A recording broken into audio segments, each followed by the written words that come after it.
y no por mandarme la parte, ¿no? Pero tradicionalmente siempre arranco esta charla, que la doy todos los cuatrimestres, con la tapa de mi primer libro de macroeconomía, porque la problemática que se ve en la tapa es la problemática que he estado trabajando en todo este tiempo, que sigo trabajando y que también transcurre en mi segundo libro, que quizás está por salir ahora en diciembre, de microeconomía, que es el problema de distribución de la riqueza, ¿no es cierto? O sea, como ustedes verán, es un muro que divide marginados de bienes materiales que no pueden alcanzar. Entonces, el problema que trabajo permanentemente es el problema precisamente de la distribución de la riqueza, ¿no es cierto? Ahora, analizar esto, como yo a veces en los cursos les comento, analizar los fenómenos históricos descontextualizados, muchas veces no tiene mucha comprensión. Siempre para entender los fenómenos históricos hay que contextualizarlos, ¿no es cierto? Y entonces, no es una locura. No es una locura lo que estoy haciendo. Es decir, ¿hasta dónde me puedo haber ido? Hasta la época feudal. ¿Por qué digo que no es una locura? Bueno, ustedes saben que, a ver, vamos también a hacer algunas citas, ¿no? Citas de genios. Arranco con una rockera.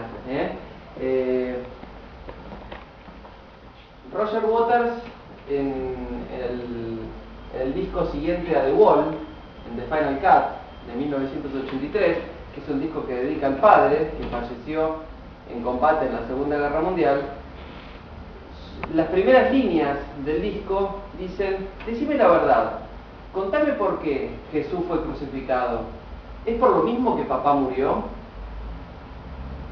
Bueno, naturalmente lo que está sugiriendo Waters es: en tantos años nada ha cambiado, ¿no es cierto? Es decir, los comportamientos siguen siendo los mismos. ¿Qué pasaba en la época de la sociedad feudal? Es decir, cuando, por ejemplo, cuando el Papa nombra a Carlomagno emperador, él dice, bueno, sin ninguna duda que la guerra es el medio principal de conquista. ¿Por qué? Porque se consigue la potestad sobre una tierra y además se consigue mano de obra esclava, ¿no es cierto? Y bueno, en simultáneo con esto, como ustedes pueden ver ahí, caballeros, nobleza, iglesia, es decir, poder militar que consigue el dominio sobre la tierra, la nobleza y la iglesia. Siempre la iglesia ejerciendo un poder primordial, ¿no? Ustedes recuerden que en aquella época no había educación para todos, ¿no? Entonces era muy fácil conquistar los cerebros, ¿no es cierto? Y bueno, y la creencia naturalmente estaba dispuesta en que las clases, uno pertenecía a una clase y, digamos, se recibía una clase por herencia, es decir, uno pertenecía al campesinado, a la nobleza o al clero, ¿no es cierto? Pero, sin embargo, hay muchos fenómenos que comienzan a ocurrir. Por ejemplo,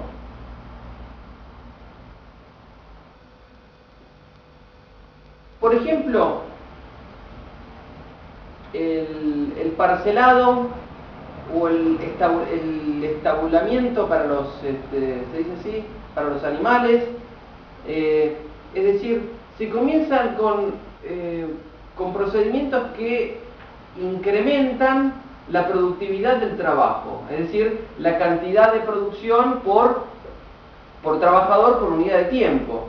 ¿Eso qué es lo que hace? Incrementa el comercio, ¿sí? Entonces, vamos viendo a lo largo de la historia cómo se va generando una nueva clase que va a romper con la estructura de la nobleza, del antiguo régimen, ¿no es cierto? Claro, en el campo, las rotaciones trienales para maximizar el aprovechamiento del metro cuadrado de tierra y la propiedad privada, es decir, que impedían que los animales anden pastando a las anchas por los campos, es decir, los animales eran propiedad privada, ¿sí? Todo eso incrementa, ¿qué cosa? La riqueza en las manos de los propietarios, ¿no es cierto? Y en simultáneo con esto, tenemos el comercio en general y el comercio en particular. Cuando hablo de comercio en general, naturalmente nosotros sabemos que siempre hubo ciudades donde los productos del campo se comercializaban, y en las ciudades siempre estaban los artesanos que también fabricaban herramientas útiles para el campo, ¿no es cierto? Entonces, el comercio siempre estuvo. Y había una clase que se estaba apropiando cada vez más de esta riqueza, ¿sí? La clase burguesa. Y algunos historiadores dicen, bueno, en el descubrimiento de América estuvo la génesis de la autodestrucción del sistema feudal de producción, ¿no? Este grafiquito más o menos lo muestra, porque fíjense que Europa lo que hacía era reclutar esclavos de África para llevarlos a trabajar a las tierras fértiles de América, ¿no es cierto? Donde producir alimentos y materias primas para alimentar los cuerpos y las industrias de los países desarrollados, fundamentalmente Inglaterra y Francia, ¿no es cierto? Y además, entonces, servían como ¿qué? Como un mercado donde colocar los excedentes de producción, ¿no es cierto? Entonces, ya ahí contábamos con una nueva clase social, que no era ni el clero, ni la nobleza, ni los campesinos pobres, ¿sí? Que estaban obteniendo poder político, pese a lo cual todavía no tenían poder económico, pese a lo cual todavía no tenían poder político, es decir, la sociedad todavía tenía una estructura rígida, organizada y manejada por la Iglesia, ¿no es cierto? Dentro de algunas características que son interesantes, no voy a extenderme mucho en esto porque en realidad quiero sí desarrollar los problemas de la Argentina actual, pero como decía, sin contextualizar, y acá tengo documentos históricos que también nos van a servir para entender el presente de la Argentina, ¿no? A mí lo que me interesa es fundamentalmente para conversar y para intercambiar, situarme en la Argentina, ¿no es cierto? Como lo han visto, bueno, los que cursan macroeconomía lo han leído en el libro, y los que cursan microeconomía, bueno, todavía no está el libro, que sale recién en diciembre, pero están cansados de escucharme hablar de esa postura, ¿no es cierto? Entonces, por ejemplo, en el campo, fíjense lo que ocurría con las máquinas, ¿no es cierto?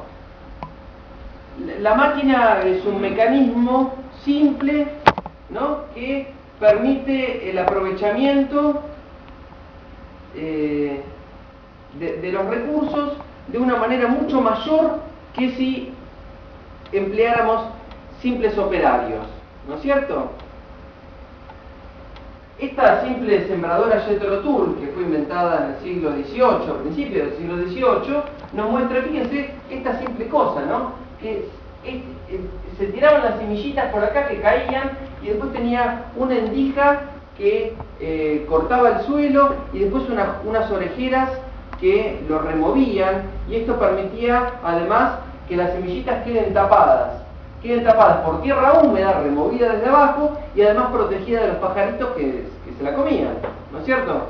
Entonces, este tipo de máquinas, como cuenta el gran genio Adam Smith, también permitió un incremento en las cantidades producidas. Entonces agregamos esto al parcelamiento de las tierras, ¿sí? Asociado naturalmente a la propiedad privada, rotación trienal y la invención de nuevas máquinas. Y además, la división del trabajo. Adam Smith, lo vuelvo a recordar, porque fue, digamos, uno de los más grandes genios de la historia. Él en 1776, en su obra que se llama Investigación sobre la naturaleza y las causas de la riqueza de las naciones, hace una descripción de todo este periodo de manera fantástica, clara y única. Si bien en algunos momentos termina siendo densa la lectura, es un libro gordito, pero es más interesante que gordito. Él cuenta, bueno, ¿cuáles son las ventajas de esta época de la revolución industrial? Bueno, por un lado, naturalmente, la invención de máquinas que reducen la necesidad de la mano de obra, es decir, una máquina hace la labor de muchos, ¿sí? Eso por un lado, con lo cual en cantidades producidas tenemos un incremento muy importante, es decir, la productividad del trabajo ahora es mayor. ¿Por qué? Porque cada operario implica una mayor cantidad producida. Pero además, en la división del trabajo, es decir, este concepto que también se enseña como especialización, ¿qué significa? Adam Smith decía, bueno, si tuviéramos, él pone como un ejemplo muy lindo, muy interesante y muy sencillo. Dice, si tuviéramos en una fábrica de alfileres a todos los operarios haciendo todas las tareas, supongamos que podemos producir 1000 alfileres por día, ¿sí? Pero sin embargo, si tuviéramos algunos operarios especializados en estirar el alambre, otros operarios especializados en cortarlo y otros en afilarlo, nuestra producción por ahí aumentaría a 3000 alfileres por día, producto de la especialización.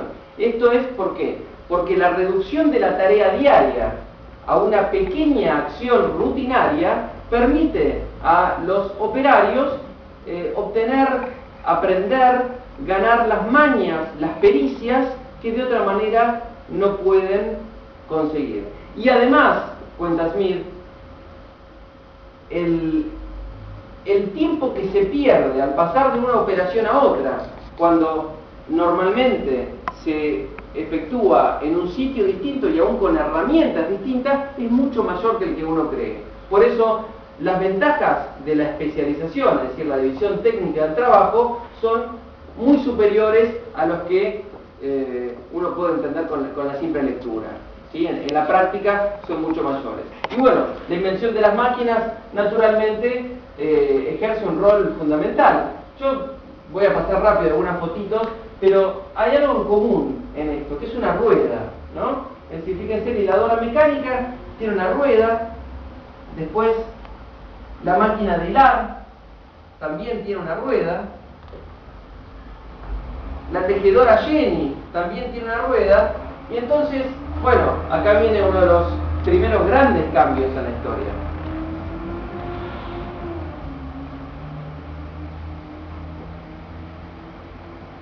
Bueno, un gran cambio va a ser cuando yo dé esta conferencia en la Facultad de Ciencias Económicas de la Universidad de Buenos Aires y tome Priti, en vez de Priti, que es una bebida cordobesa, en vez de tomar una bebida yanqui, dando una charla nacionalista. Bueno, pero eso todavía no se puede conseguir. O tomando mate, pero tomar mate ya es más complejo en este tipo de clases que son más apretadas, ¿no? Eso lo hago solamente en Pilar. Bueno, qué bueno sería, ¿no? Si esta rueda la hace girar una máquina con energía propia, o bien una máquina que transforme energía calórica en energía mecánica, ¿no es cierto? Bueno, por aquellos tiempos en Inglaterra se inventa la máquina de vapor, ¿no? La máquina de vapor, ¿qué es esto de la máquina de vapor? A mí me gusta siempre dejarle 1 minuto y medio a esto, ¿no? Porque es fantástico, ¿no? Ustedes cuando ponen el agua para el mate, si se le hierve, además de decir puta se me hirvió, ¿no? ¿Por qué se dan cuenta? Porque está la tapita de la pava, ¿no es cierto?, saltando. ¿Y eso por qué es? Porque se estudia en biología se van a dar cuenta, ¿no es cierto?, cómo es el tema de las uniones entre las moléculas de hidrógeno y oxígeno y los puentes entre los distintos átomos, etcétera. Es decir, cuando elevan temperatura, ¿sí?, ocupan más espacio. Bueno, esto es lo que efectivamente pasaba. Es decir, se comenzó a usar carbón, además, que es un cambio radical por aquellos tiempos. Porque antes del carbón, para conseguir calor, se usaba madera. En cambio, el carbón lo que permite es conseguir una mayor temperatura en mucho menor tiempo. Y esto conseguía hervir grandes cantidades de agua que por presión, fíjense, terminaban moviendo a través de un sistema de una manivela, una rueda. Y esa rueda movía todo lo que vimos antes, ¿no es cierto? Entonces, las cantidades producidas en esta época se incrementaron rotundamente. Pero además de lo que es industria, porque acá pareciera como que fuera solo industria, en el campo también. Y entonces, ¿qué pasó en el campo? Muchos campesinos ya no tenían lugar, es decir, la máquina desplaza de alguna manera el trabajo del simple campesinado, ¿no es cierto? Entonces, estas máquinas que desplazan, ¿te perdiste? No. Que desplazan al campesinado, bueno, ¿a dónde van a ir a buscar trabajo? A las ciudades que estaban creciendo. Ahora, ¿con qué se encontraron estos campesinos libres que se iban del campo a la ciudad? Porque en el sistema feudal, uno cuando estudia, cuando lee, se encuentra con algunas cuestiones fuleras, ¿no es cierto? Es decir, las que son comunes a lo que estudia la mayoría de la gente, pero sin embargo también se encuentra con descripciones que son fantásticas. Por ejemplo, en estos actos de fe, de confianza, de acuerdos, cuando alguien traicionaba el acuerdo, era expulsado del campo, sea el campesino o sea el señor feudal. Y cuando un campesino llegaba viejo, digamos que cumplía 35 o 40 años, ¿no?, porque en aquellas épocas los tiempos de vida se medían de otra forma, ¿sí?, el señor feudal tenía la obligación de cuidarlo hasta que se muera, ¿sí?, por los servicios prestados durante su vida, ¿no es cierto? Y no recibir una jubilación mínima de 2.000 pesos que te lo gastaste en 2 compras de supermercado, ¿no es cierto? O sea, fíjense que hay algunas cuestiones que son sumamente interesantes aún en la época feudal. Pero, justamente para meternos en uno de los momentos más duros de la historia, analizar la Revolución Francesa, y bueno, y luego a partir de ahí llegaremos a la crisis del 30 y a la intervención del Estado, que es lo que nos interesa a todos, pero primero vamos entendiendo históricamente cómo se fueron dando los pasos, ¿no es cierto? Tengo un par de frasecitas guardadas. Dice Marx: la gran industria ha creado el mercado mundial previamente preparado por el descubrimiento de América. El mercado mundial ha permitido un enorme desarrollo del comercio, la navegación y las comunicaciones por tierra. Este desarrollo ha repercutido, a su vez, en la ampliación de la industria. Y en la misma medida en que se ampliaban la industria y el comercio, la navegación y los ferrocarriles, se desarrollaba también la burguesía, aumentando sus capitales y desplazando a un segundo plano a todas las clases originarias de la Edad Media. ¿Sí? Resumiendo una frase, todo lo que estuvimos diciendo hasta acá. Esta es la famosa de Watt. Donde quiera que haya llegado el poder, la burguesía ha destruido todas las relaciones feudales, patriarcales, idílicas. Desgarró inexorablemente los abigarrados vínculos feudales que ataban al hombre a sus superiores naturales, sin dejar entre los hombres otro vínculo que el del desnudo interés, el del implacable pago en dinero constante. Marx, en realidad, acaba diciendo que justamente en este mundo de mercancías, ¿no?, acá tenemos símbolos de ampliación de comercio, ¿no es cierto? El tren a vapor, bueno, el barco a vapor, el tren a vapor, ¿sí? Bueno,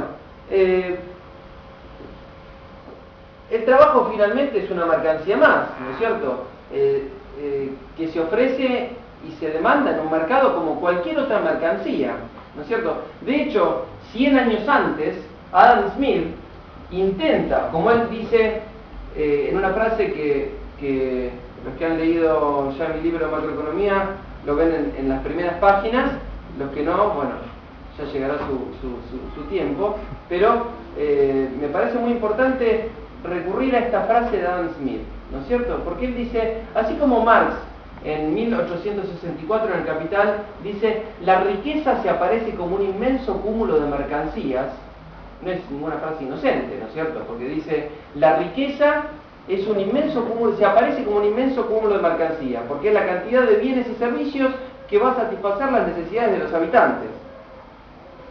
Pero Adam Smith, 100 años antes, en 1776, dice, el trabajo anual de cada nación es el fondo que la provee de todas las cosas necesarias y convenientes para la vida y que anualmente consume un país. Es decir, todas las cosas necesarias y convenientes para la vida y que anualmente consume un país es este inmenso cúmulo de mercancías del que habla Marx. Pero ¿qué agrega Smith? Que eso es producto del trabajo. ¿Sí? Sin embargo, él intenta, por un lado y por otro, Marx también, ¿no? Descubrir que entonces la medida del valor es el trabajo. Y sin embargo, ninguno de los dos va a llegar, ni Marx ni Smith llegan a que la medida del valor es el trabajo, la medida del valor es el dinero, ¿no?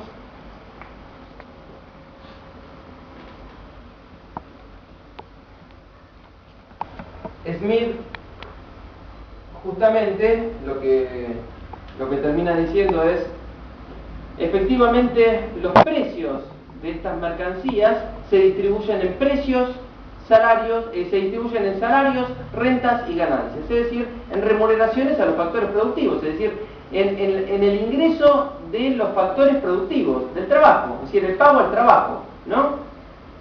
Y por eso me gusta mucho citar una frase de David Ricardo, de otra gran obra de 1817, ¿no? Al cual voy a necesitar citar para hablar de la renta agraria diferencial y de un gran problema argentino, histórico argentino, ¿no es cierto? Pero vamos con esta primera de David Ricardo, que dice, del Principio de Economía Política y Tributación de 1817, él dice, si supongamos que por un avance tecnológico, ¿no?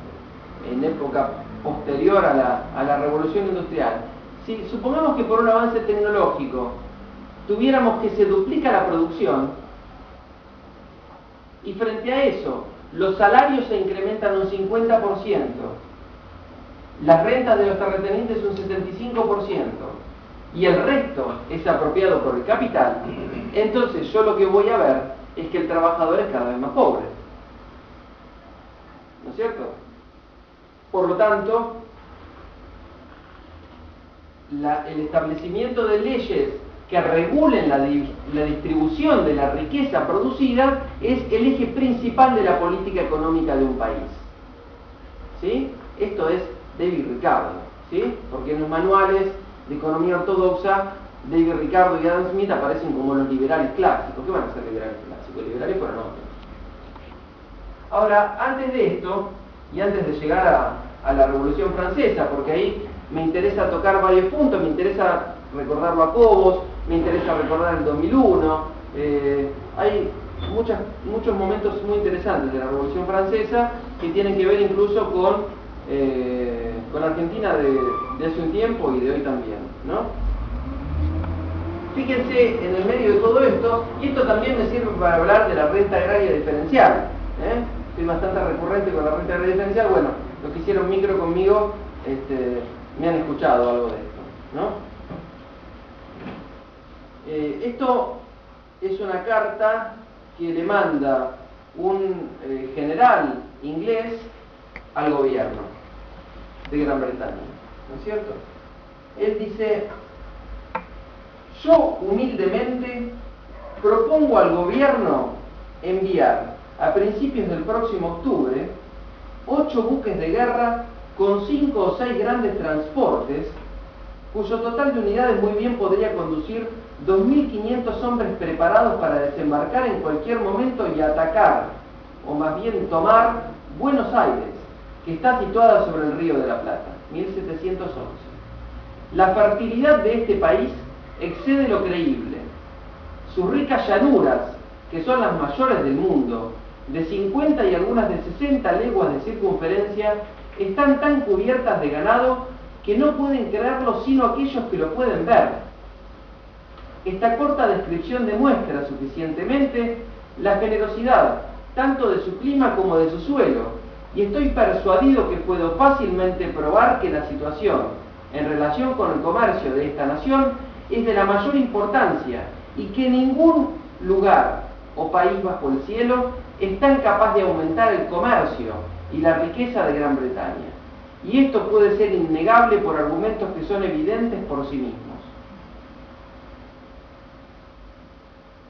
Bueno, Argentina hoy es el 8º país más grande del mundo en tamaño, ¿no es cierto? Después de Rusia, India, China, Australia, Estados Unidos, Canadá y Brasil. No fui del 1 al 8, pero son los 7 países más grandes que Argentina, ¿no es cierto? Pero en el virreinato del Río de la Plata, en realidad, había mucho más territorio que era la colonia española. Fíjense esto. En el territorio minero de Perú y Alto Perú, hoy Bolivia, donde está Potosí, la gran ciudad productora del mineral plata, no se podía trabajar si no llega el alimento de carne vacuna de las praderas de Buenos Aires, porque la carne vacuna es la única que puede reponer las energías humanas que se desgastan con el trabajo en los yacimientos de minerales que están en las entrañas de la tierra y que son muy insalubres. El carácter insalubre del trabajo minero requiere indispensablemente de la yerba mate, producida en Paraguay, con la que se prepara una infusión que depura el organismo de las toxinas que emanan los yacimientos minerales. Separando la estructura minera, Perú y Alto Perú, o Bolivia, que se denomina ahora, de la estructura de carne vacuna, Pampas de Buenos Aires, y de la estructura de yerba mate, Paraguay, la producción armónica de una América del Sur minera y consecuentemente industrial es imposible. Hay que encontrar un método para lograr esta separación. ¿Sí? Esto es lo que ha ocurrido en la historia siempre, que las grandes potencias han querido cercenar. Bueno, volviendo al problema un poquitito de la distribución de la riqueza, después vamos a volver a esto, cuando hablemos de la renta agraria diferencial y de las aranceles a las importaciones, y de la política cambiaria, arancelaria, y del dólar, y de la inflación. Voy a llegar.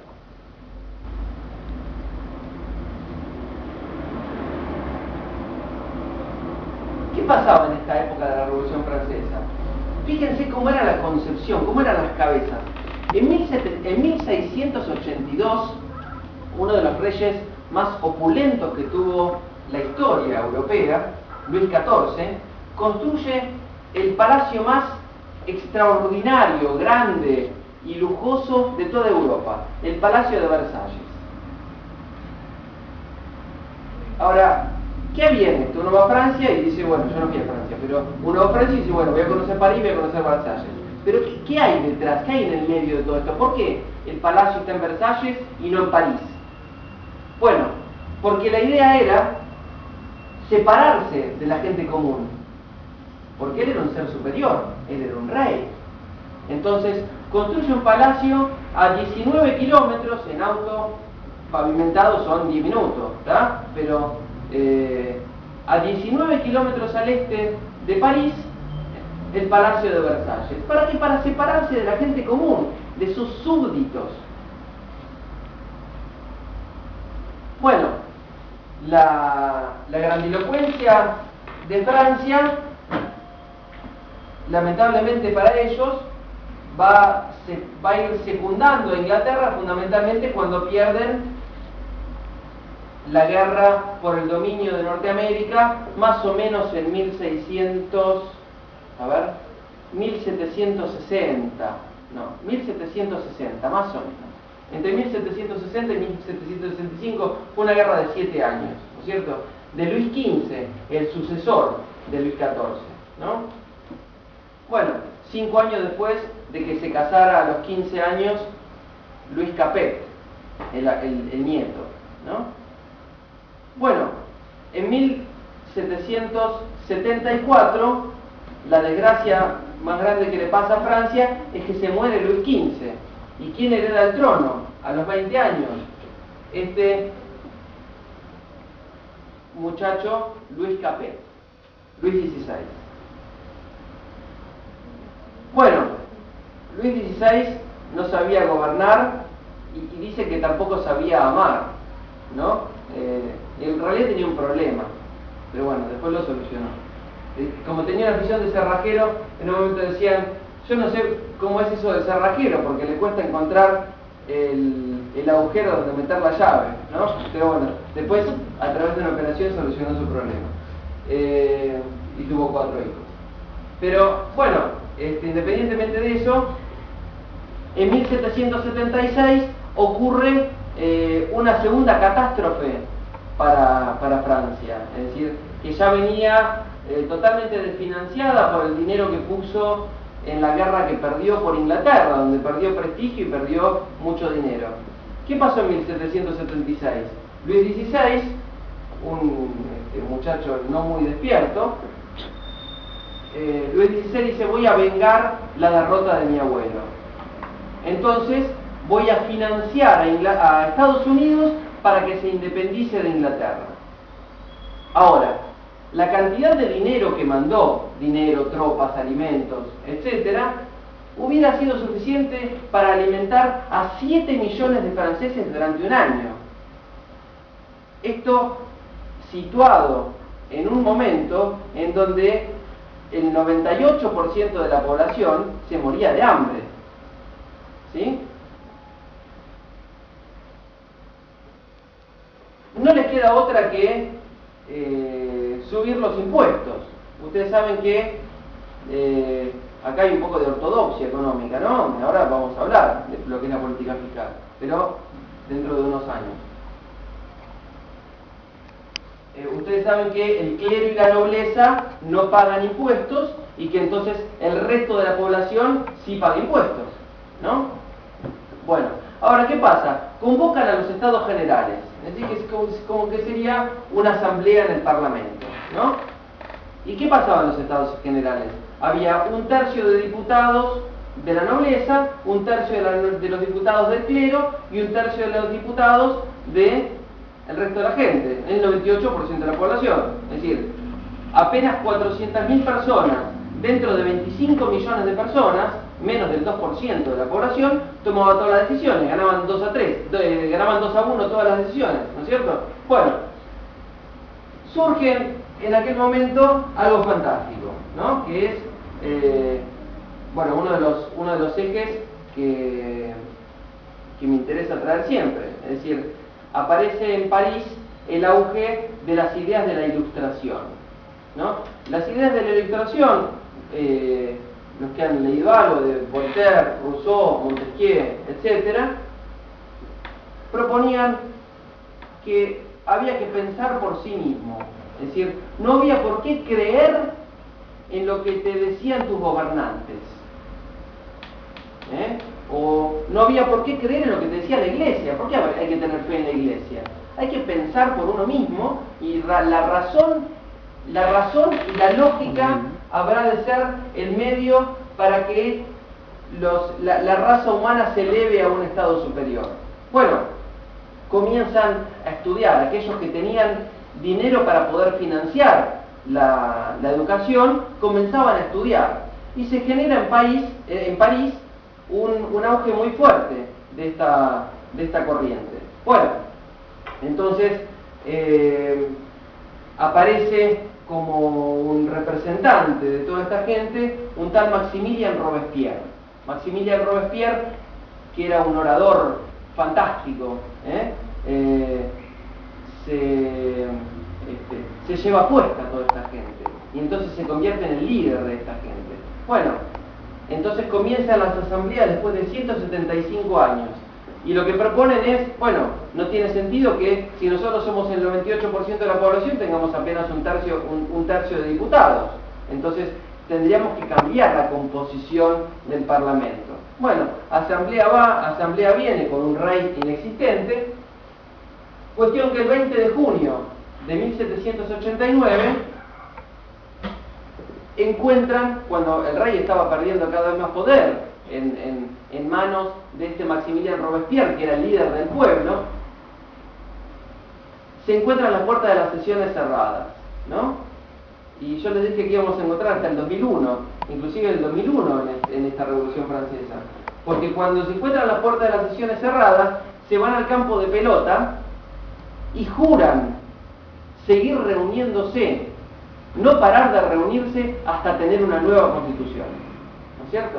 Es decir, este juramento que nos hace acordar a todos pidiendo que se vayan todos, ¿no? Bueno, es algo medio loco lo que pasa en aquel momento, ¿no? Porque años más tarde, en ese mismo año, digo, en 1789, en un momento, Luis XVI estaba en su palacio de Versalles y lo van a buscar, ¿no? Lo van a buscar, lo traen a París, donde queda esclavo en París, y la gente, miren lo que pensaba. Miren si hubiéramos pensado lo mismo de la Rúa o de Cavallo.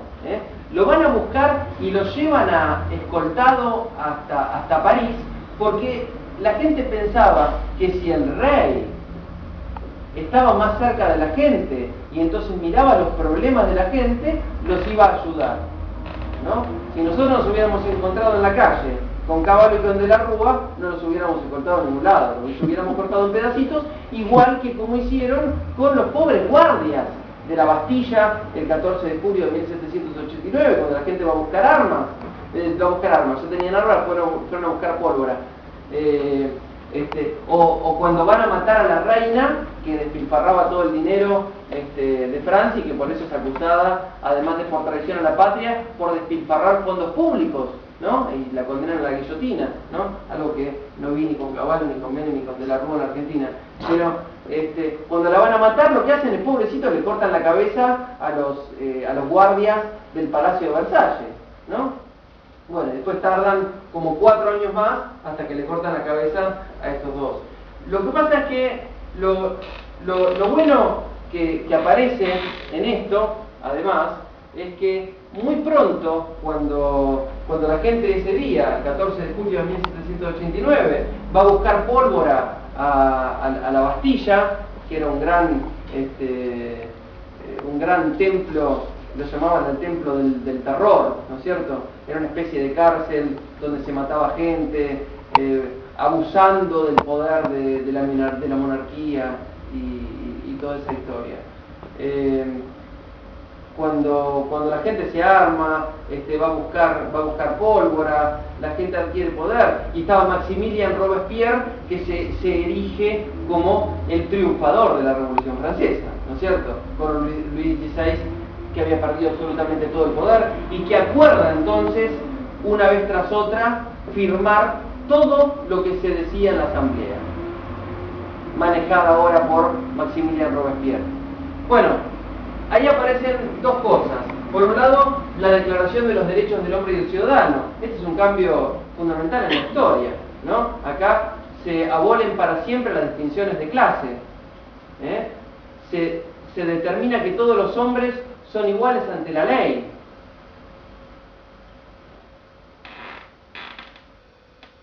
Bueno, y todo este sentido de igualdad, libertad y fraternidad de la Revolución Francesa, en realidad también concluye en que aparece un diario, ¿no? La libertad de prensa, porque Maximilien Robespierre dice, la prensa antes estaba en manos de unos pocos, estaba totalmente coartada, bueno, vamos a dejar libertad de prensa, ¿no?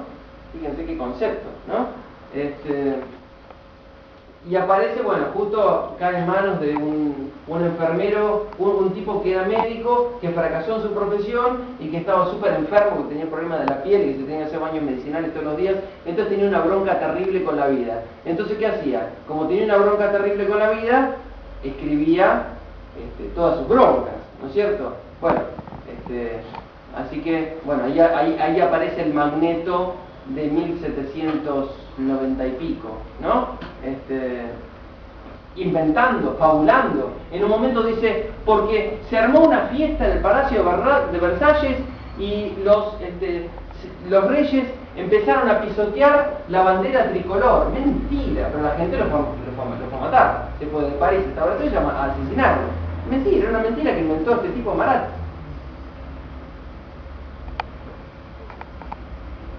Bueno,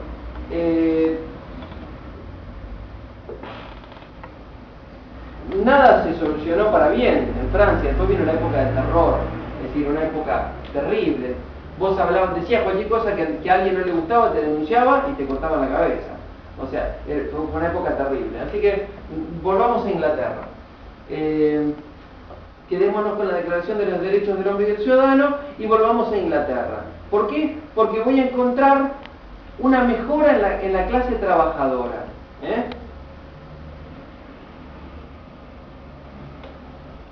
Este tipo, Robert Owen, empieza a manejar esta gran fábrica, la Newland Ark, al casarse con la hija de no sé cuánto Gale.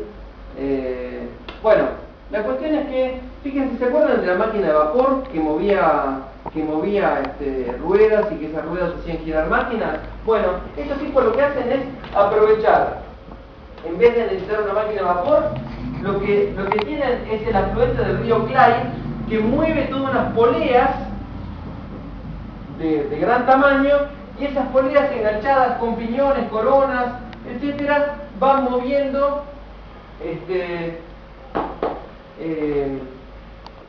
todas las máquinas de varios pisos. ¿Qué es lo que produjo eso? Una producción fantástica. O sea, el tipo se llenó de plata. Pero, ¿cuál es la diferencia con la situación que se vivía fundamentalmente en Francia, con la pobreza de la clase trabajadora, que además, como describen, vivían en situaciones penosas, en ciudades mugrientas, donde las enfermedades se multiplicaban? Trabajaban en situaciones de hacinamiento. Entonces, este tipo Robert Owen lo que consigue es, por un lado, reducir la jornada de trabajo, por otro lado, prohibir el trabajo infantil, y además funda escuelas, escuelas para los hijos de los empleados de la fábrica, que después, más tarde, serían también empleados de la fábrica, ¿no es cierto? Guarderías para niños, después se convierten en escuelas, y así sucesivamente, ¿no es cierto? Esos cuidados que en algún momento se los llamó cooperativismo, porque la producción además se vendía en ferias a muy bajo costo. Entonces los empleados, sus empleados, podían tener una vida digna y sana. O sea, fue muy importante Robert Owen. Esto estamos hablando de 1799, ¿no? Bueno, ahora vamos a empezar a meter cada vez más lazos con el caso nuestro. Ahí aparece algo de la explicación de David Ricardo en Principios de Economía Política y Tributación acerca de la teoría de las ventajas comparativas. Bueno, todos han leído la definición, la teoría de la ventaja comparativa, que dice que cada país debe dedicarse a la producción de aquellos bienes para los cuales tiene una mejor condición o mejor dotación de recursos, ¿no es cierto? Y entonces le cuesta producir un determinado bien más barato que otro, ¿no? Bueno, cuando crece la población tanto en Inglaterra, lo que crece además también entonces es la demanda de alimentos. Y para producir más alimentos, ¿qué pasa? Hay que empezar a cultivar tierras de menor calidad, se comienza a violar con la rotación trienal, es decir, la productividad va disminuyendo. Y entonces David Ricardo inventa un término, renta diferencial. ¿Por qué? Porque los dueños de las tierras de menor calidad tienen un costo de producción mayor. Y al tener un costo de producción mayor, entonces tienen una ganancia menor. Por lo cual, los dueños de las tierras de menor calidad van a tener una ganancia superior a los dueños de las tierras de segunda calidad. Había una renta diferencial. Bueno, pero David Ricardo no se queda con eso. Él empieza a explicar, ¿no es cierto? Él habla de país A y país B, pero como nosotros sabemos de qué estaba hablando, yo le puse G y F, Gran Bretaña y Francia, ¿no es cierto? Bueno, fíjense, él da un ejemplo, ¿no es cierto? En Gran Bretaña el precio de los alimentos es de 5 pesos, el precio de los vestuarios es de 8 pesos, y en Francia 6 y 12, ¿no? Ventaja absoluta sería tener una ventaja en la producción de los dos bienes. Bueno, Gran Bretaña tiene ventaja absoluta en la producción de los dos bienes. 5 es menor que 6, 8 es menor que 12. O sea, Gran Bretaña podría producir todo y Francia nada. Sin embargo, él inventa el concepto de ventaja relativa, que es cuánto cuesta producir un bien en relación con el otro. Fíjense, Gran Bretaña tiene ventajas relativas en el vestuario, ¿no? Es decir, 8 quintos contra 2. Es decir, 8 quintos, que es 1,6, es menor que 2. Entonces, a Gran Bretaña le resulta más barato producir vestimenta. Y sin embargo, a Francia, ¿qué le pasa con los alimentos? Es 0,5 y contra 5 octavos, 0,5 menor que 5 octavos, por lo tanto, Francia tiene que producir alimentos. ¿Qué quiere decir David Ricardo con todo esto? Que es ridícula la ley de granos. La ley de granos le impedía a Inglaterra importar granos de Francia, ¿no es cierto? Acá veamos, saquémosle una foto al Congreso del 2008, ¿sí? David Ricardo decía, el único motivo por el cual existe la ley de granos, puedo concluir muy fácilmente y explicando todo esto, es que los terratenientes quieren conservar todo el poder económico y por lo tanto político y seguir manejando el Parlamento. Este es el único motivo por el cual sigue existiendo hoy la ley de granos en Inglaterra. Vamos a volver a eso.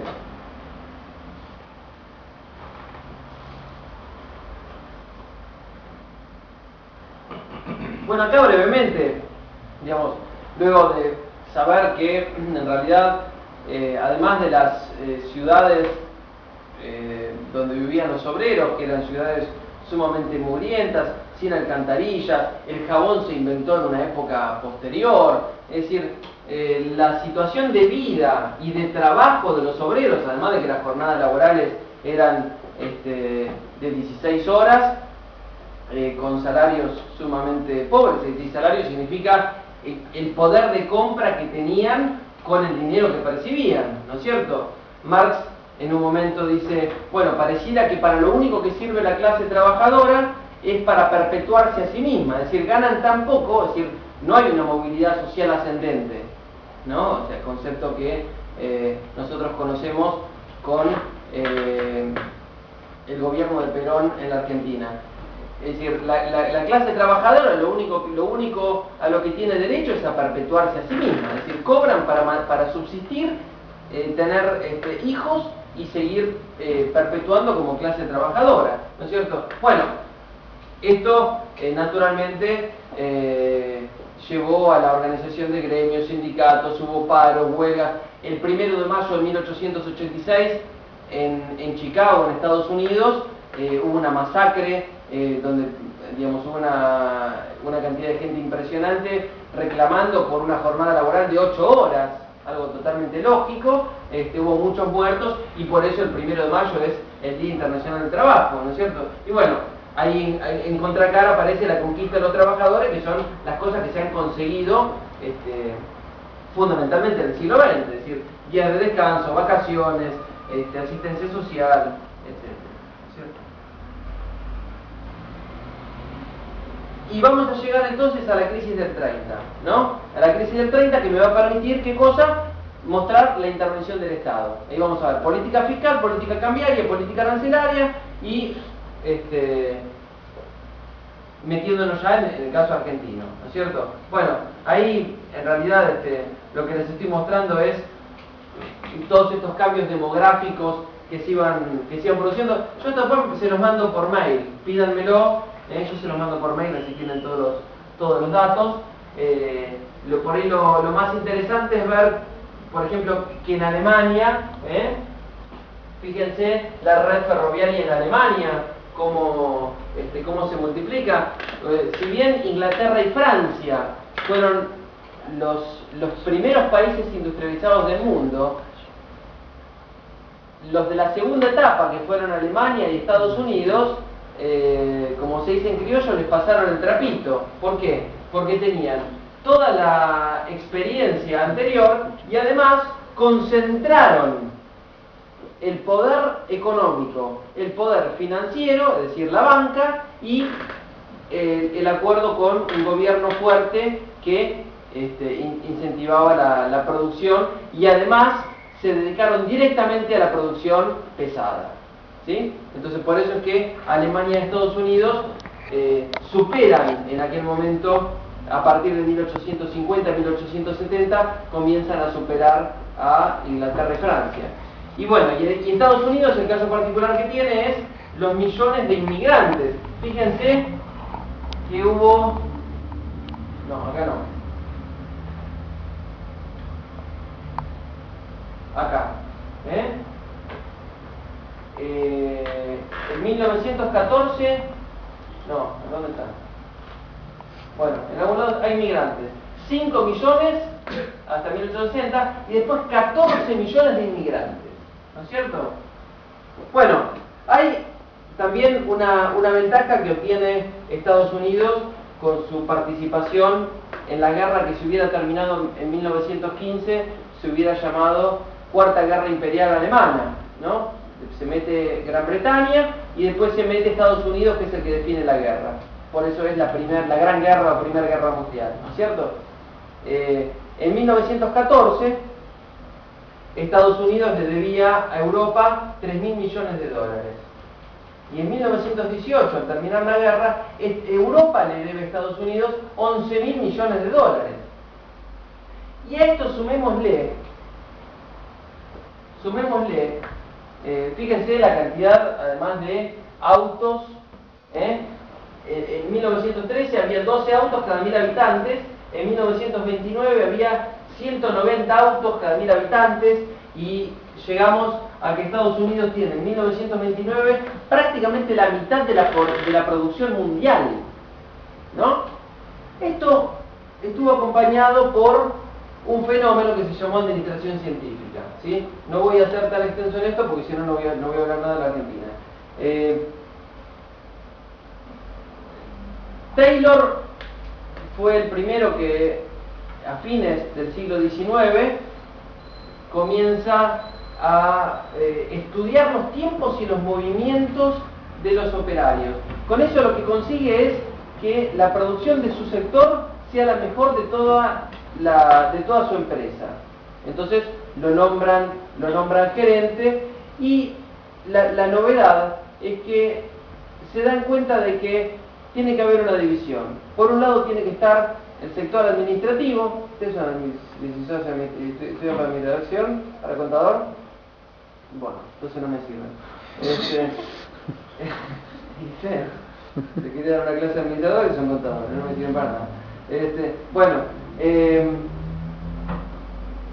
Entonces, por un lado tiene que estar la administración, que planea, ¿sí? Y que estudia los tiempos, los movimientos, ¿sí? Pero no puede ser que si yo, un tipo me tiene que coser 5.000 camisas por día, me cosan 3.000. No, porque está todo estandarizado. El operario recibe el manual del operario, donde está descrito todo lo que tiene que hacer. ¿no es cierto? Esta administración científica, además apoyada en las ideas de Elton Mayo, que se estudia mucho en psicología, porque él estudia las organizaciones informales, es decir, todo lo que está por detrás de la organización formal, todo lo que no se ve. Es decir, que yo me hice amigo de ustedes, después de esta agresión, yo le digo, che, no, vamos a tomarnos mate, una cervecita, qué sé yo, me hago amigo de ustedes, ¿no es cierto? Y entonces empezamos a laburar juntos, ¿no es cierto? ¿Y qué pasa si yo le casé la mano a algo, ustedes me producen 5.000 camisas por día y yo estoy en 8? Usted me va a decir, che, loco, no me hagas esto porque nosotros no llegamos a 8. O sea, ponete las pilas, produce 5 como nosotros. Y si él produce 3, lo empezamos a mirar mal también, che, vago, ponete las pilas porque si no nos van a rajar a todos, va a venir el jefe y vamos a tener problemas, ¿no es cierto? Entonces, bueno, todas estas organizaciones informales que Elton Mayo observa, es muy interesante leer Elton Mayo. Bueno, todas estas organizaciones informales que observa Elton Mayo también son tenidas en cuenta por el sector administrativo, ¿no es cierto? Y el boom de esta administración científica la hace Henry Ford. Henry Ford inventando la cadena de montaje, ¿no es cierto? Las cintas transportadoras que llevaban la carrocería de los autos, separaba, o sea, utilizando la división del trabajo, todas las ideas de Adam Smith, ¿no? Separaban en un lugar, venían operarios especializados en una etapa de producción, tucu, le hacían todo. Después la carrocería seguía, paraba en otro lado, venían los operarios del otro lado, le hacían, ¿no? Y así terminaba el auto armado mucho más rápido. Mucho más rápido, ¿qué significa? A mucho menor costo unitario. Es decir, cada auto cuesta menos, ¿no? Si con el mismo costo se produce más autos, divide costo por cantidad producida, que tenés un costo medio menor. Es decir, el auto es más barato. Y a la vez, ¿qué hizo Henry Ford? Algo muy parecido a lo que hizo Robert Owen en Inglaterra en 1799. Le empezó a pagar a sus empleados el doble de lo que se pagaba en la economía norteamericana. Con lo cual, además, atrajo a tipos que decían, che, pará, allá este tipo paga más. Entonces, atrajo a los más sabios. Con lo cual, además, constituyó el automotor por primera vez en la historia en un producto de clase media. Es decir, cualquiera podía tener un auto, antes era privativo de las clases ricas, ¿no es cierto? Bueno, pero ¿qué pasó en Estados Unidos en aquella época? ¿Qué pasó? Teníamos la administración científica, teníamos el boom financiero y entonces este optimismo, así como ustedes ven, si ponen TN está todo mal. Bueno, allá si se prendían los noticieros estaba todo demasiado bien. Entonces la gente creía en el crecimiento infinito. La riqueza iba a crecer infinitamente. Y entonces cuando crecía infinitamente y se acumulaba, entonces derramaría hasta las capas inferiores de la población. ¿No es cierto? Toda oferta crearía su propia demanda, es la ley de Say, ¿no? Ahora, hay algo que no advirtieron, y eso que Keynes se lo venía diciendo.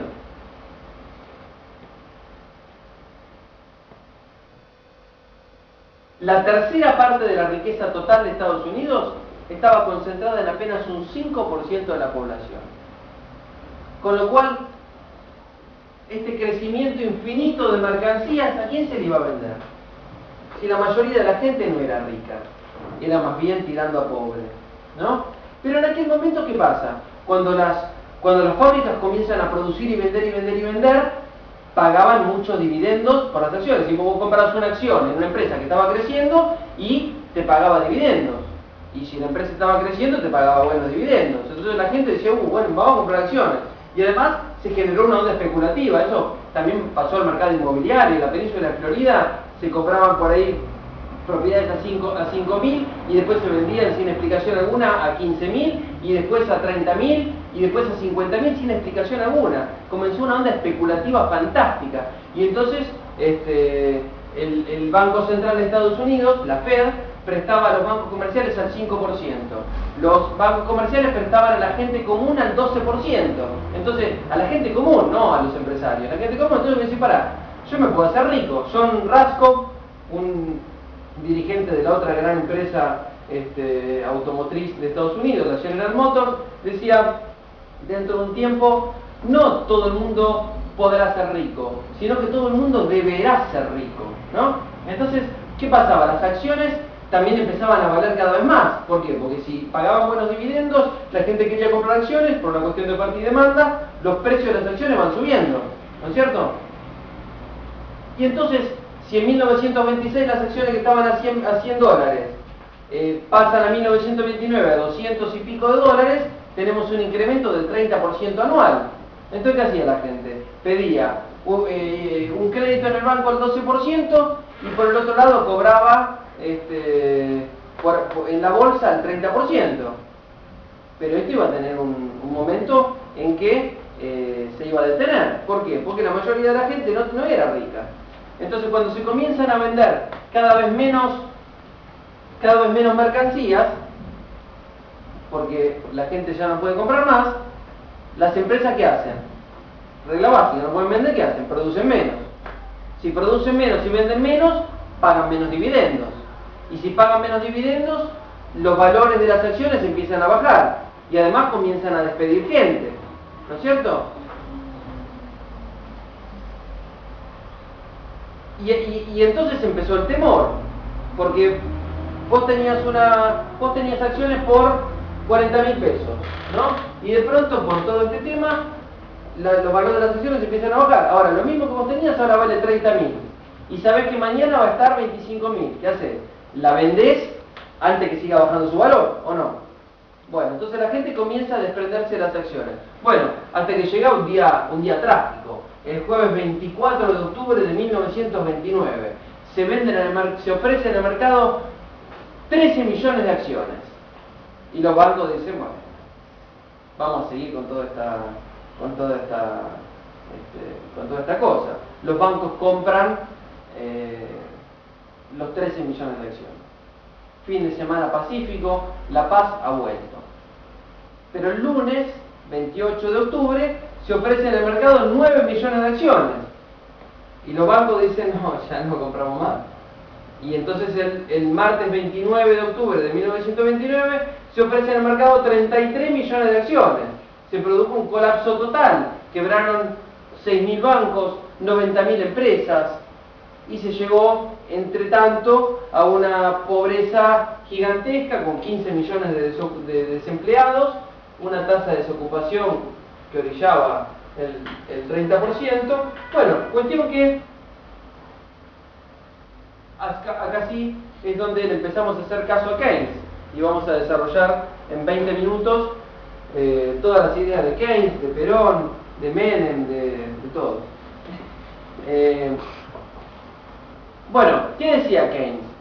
Keynes decía, señores, usted dice, bueno, yo me fui a comprar, acá salta uno y me levanta la mano y dice, sí, Julián, pero yo me fui a comprar la teoría de la ocupación, el interés y el dinero, y dice 1936. Entonces, ¿qué me decís? Keynes que inventó, si ya el New Deal fue de 1933. No. Keynes resume en su obra de 1936 todo lo que él ya venía sugiriendo. Si no me equivoco, ya era denominado Lord Keynes antes de la crisis del 30. Bueno, te decía, la ortodoxia económica se equivoca. ¿Por qué? Porque el nivel de actividad y de empleo de la economía es generado por el lado de la demanda efectiva. Él lo llamaba demanda efectiva y no demanda agregada, es lo mismo. Bueno, por el lado de la demanda agregada, es decir, el consumo y la inversión. Obvio, cuanto más se consume, cuanto más se invierte, mayor es el nivel de actividad, ¿o no? Bueno, pero resulta que la inversión es muy sensible frente a diversos fenómenos. Sensibles frente a cambios de expectativas, ¿no es cierto? Vos te compraste Clarín y te dicen, y suponete que lo único que haces es comprarte Clarín, ¿no? Dice, la inflación, como me dijo el otro día una chica, porque yo no le pude contestar, ¿no? Porque estábamos en un lugar donde yo no podía contestar. Una chica me dice, porque la inflación va a explotar. Va a explotar. La inflación explota. Bueno, si vos pensás que la inflación explota, y etcétera, entonces no invertís. Ahora, si suponete que estamos en el 2006, ¿no? Entonces, donde la economía argentina estaba creciendo a tasas rutilantes, gracias a el magnífico gobierno de Néstor Kirchner y también gracias a Carlos Menem, ¿no es cierto? Porque las tasas de crecimiento tuvieron que ver con un rendimiento creciente producto de los recursos ociosos. Estaba el país destruido. Entonces, ¿por qué se creció a esas tasas del 15, 20%?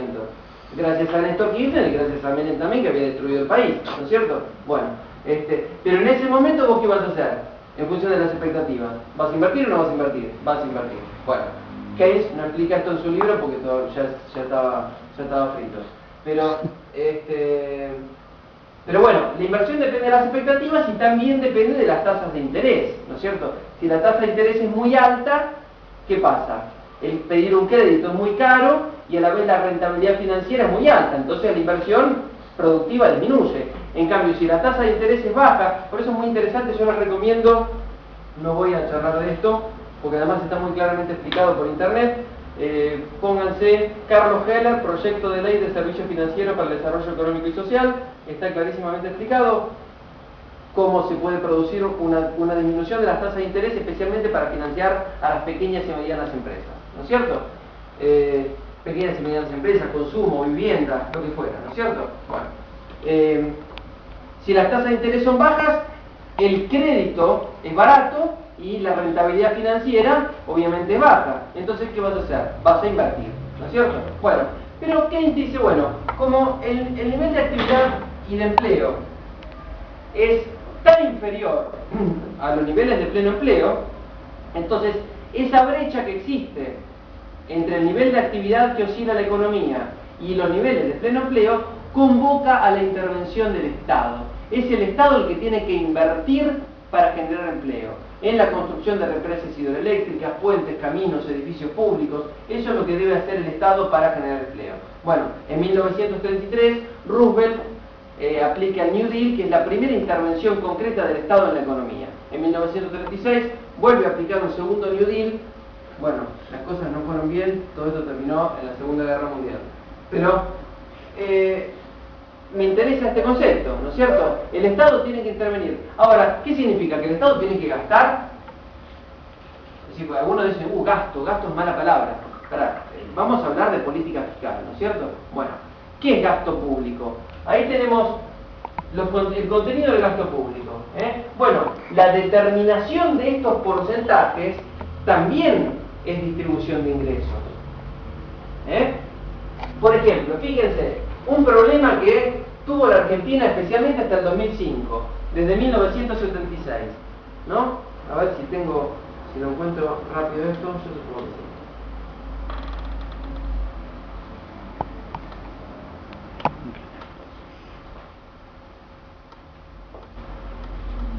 Acá está. Sí, acá está, pero bueno, voy a perder tiempo en leerlo. Después se lo mando. Es decir, el incremento de la deuda pública desde 1976 hasta el 2002. Fue algo terrible, ¿no es cierto?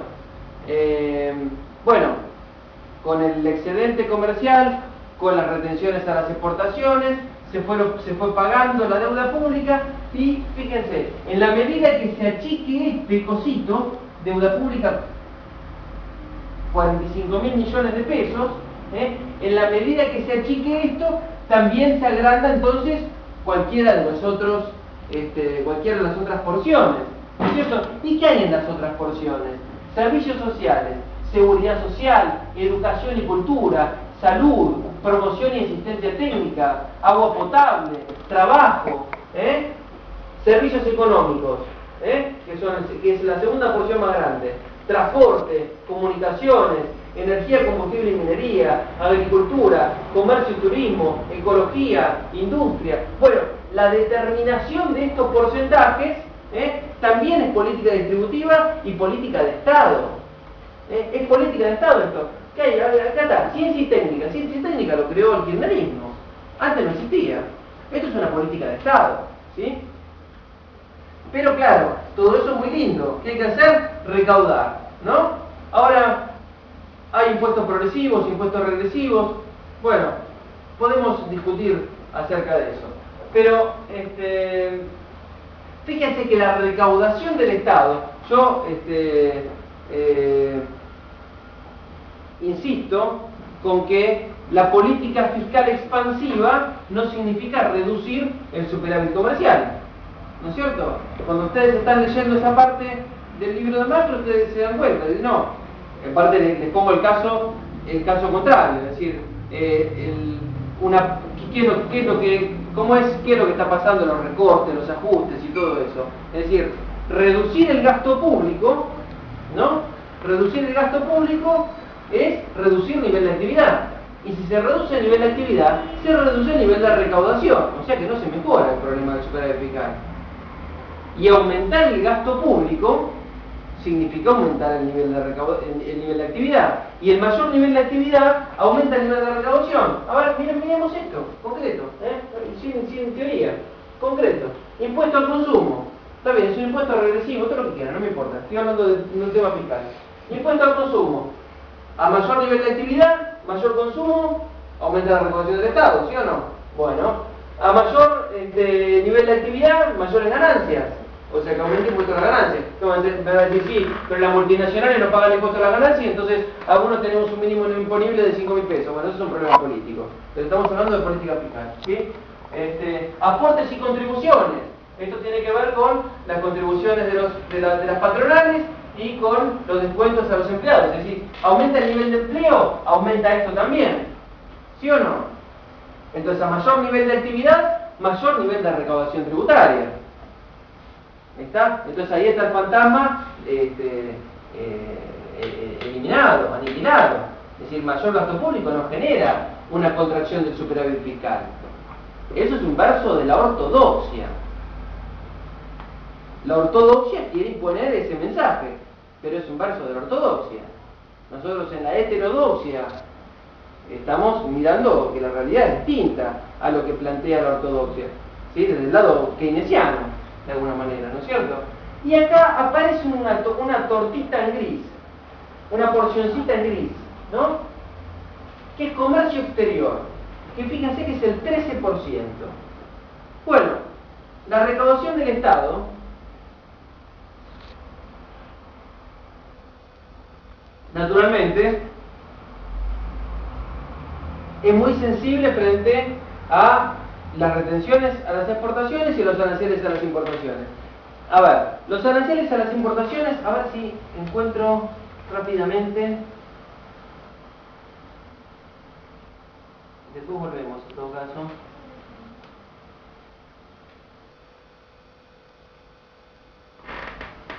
Aranceles a las importaciones, ¿no? De esto hemos hablado en las clases de microeconomía especialmente. Los aranceles a las importaciones sirven ¿para qué? Para encarecer las importaciones de ciertos productos frente a los cuales la industria argentina no puede competir. Entonces, por un lado, uno de los objetivos de los aranceles a las importaciones es proteger la industria doméstica y el nivel de empleo. ¿Sí? Y bueno, naturalmente, un segundo objetivo, ¿cuál va a ser? Aumentar la recaudación del Estado, ¿sí? Y por supuesto, reducir el déficit comercial ligado a esos mercados que son tan sensibles frente a productos extranjeros baratos.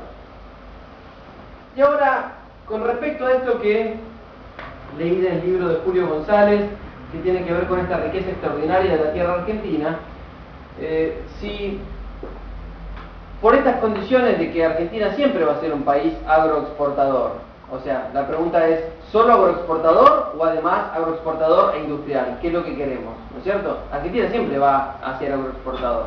Bueno, si por estas condiciones un exportador cobra $100 con un tipo de cambio igual a 1, ¿cuánto cobra en pesos? 100 pesos. Ahora, el tipo de cambio alto sirve para proteger a la industria, ¿no es cierto? En países que no son de la primera categoría de los países desarrollados. El tipo de cambio alto sirve para proteger a la industria, ¿no es cierto? Bueno, entonces, el tipo de cambio, supongamos que vale 4 pesos ahora. Ese mismo exportador, cuando cobra $100, ¿cuánto está cobrando en pesos ahora? 400. O sea, sus ingresos pasaron de 100 a 400. ¿Y qué fue? ¿Producto del trabajo? ¿Producto de que produjo más? ¿De que se sacrificó más? No, fue producto de una política de Estado direccionada a proteger a la industria. Entonces, parte de esa renta agraria diferencial debe ser atesorada por el Estado para financiar justamente el desarrollo industrial y el superávit fiscal. ¿Sí? Este es un concepto clave para poder hacer caminar a la Argentina. Bueno, había unos análisis que pasé de largo de la balanza de pagos, de la composición de la balanza de pagos. Básicamente el tema que les quería mostrar es el tema de exportaciones e importaciones, como fueron variando, pero bueno, eso se deduce, digamos, de todo esto de lo que es política cambiaria por un lado, es decir, manejar el tipo de cambio, y política arancelaria, es decir, retenciones a las exportaciones y aranceles a las importaciones. Y, por ejemplo, de las retenciones a las exportaciones, lo otro que me queda por decir es que si el exportador cuando exporta está cobrando 100 pesos, ¿a qué precio van a vender en el mercado interno? A 100 pesos, para no perder plata. Ahora, si le ponen retenciones del 40%, ¿él cuánto cobra cuando exporta? 60.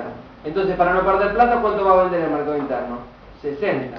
Entonces, esa también es otro de los mecanismos para controlar los niveles de precios internos. Los niveles de precios internos son generados por muchos oligopolios, monopolios, mercados distintos, complejos, etcétera, ¿no es cierto? Pero una de las formas de controlar los precios internos es justamente las retenciones a las exportaciones. Sin embargo, el primer objetivo de las retenciones a las exportaciones es financiar al Estado, como hemos planteado antes. Y 5 minutos. Bueno, ahora, con todo este tema de crecimiento, inflación, dólar, ¿no? ¿Qué pasó con el tipo de cambio? Yo el otro día pregunté, ¿qué pasó con el tipo de cambio en Argentina en los últimos 8 años, o en los últimos 9 años? Entonces me dijeron, subió, ¿no?